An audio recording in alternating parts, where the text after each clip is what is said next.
அண்மைச் செய்தி. கள்ளக்குறிச்சி மாவட்டத்தில் பாங்குளம் நீர்நிலை மீதான ஆக்கிரமிப்பை அகற்றக் கோரிய மனு மீது கள்ளக்குறிச்சி மாவட்ட ஆட்சியர் பரிசீலித்து நடவடிக்கை எடுக்க உத்தரவு பிறப்பிக்கப்பட்டுள்ளது.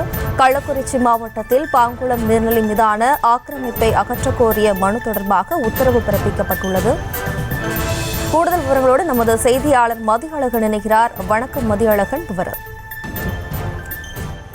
கள்ளக்குறிச்சியை சேர்ந்த செங்கோடவேல் என்பவர் சென்னை உயர்நீதிமன்றத்தில் மனு ஒன்றை தாக்கல் செய்திருந்தார். அதில் கள்ளக்குறிச்சி மாவட்டம் நீலமங்கலம் கிராமத்தில் அமைந்துள்ள பாங்குளம் குளத்தை அந்த பகுதியை சேர்ந்தவர்களே ஆக்கிரமித்துள்ளதாக அந்த மனுவில் கூறியிருந்தார்.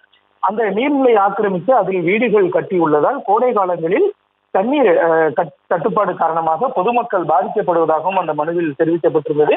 எனவே ஆக்கிரமிப்பை அகற்ற கோரி மாவட்ட ஆட்சியரிடம் கடந்த ஆண்டு நவம்பர் மாதம் மனு அளித்ததாகவும் அந்த மனு மீது எந்த நடவடிக்கையும் எடுக்கப்படவில்லை எனவும் சென்னை உயர்நீதிமன்றத்தில் தாக்கல் செய்திருந்த அந்த மனு மீது மனுவில் குற்றம் சாட்டியிருந்தார். இந்த மனு பொறுப்பு தலைமை நீதிபதி டி கிருஷ்ணகுமார், நீதிபதி பி பாலாஜி அமர்வில் விசாரணைக்கு வந்தபொழுது மனுதாரர் சார்பில் வழக்கறிஞர் எஸ் நதியா ஆஜராகி வாதிட்டார். இதனையடுத்து இந்த மனுவை பரிசீலித்து 12 வாரங்களில் நடவடிக்கை எடுக்க மாவட்ட ஆட்சியருக்கு உத்தரவிட்ட நீதிபதிகள் இந்த வழக்கை முடித்து வைத்து உத்தரவிட்டனர்.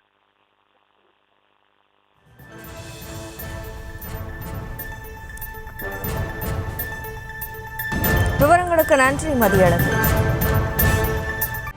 செய்திகளை உடனுக்குடனும் துல்லியமாகவும் தெரிந்து கொள்ள சப்ஸ்கிரைப் பண்ணுங்க.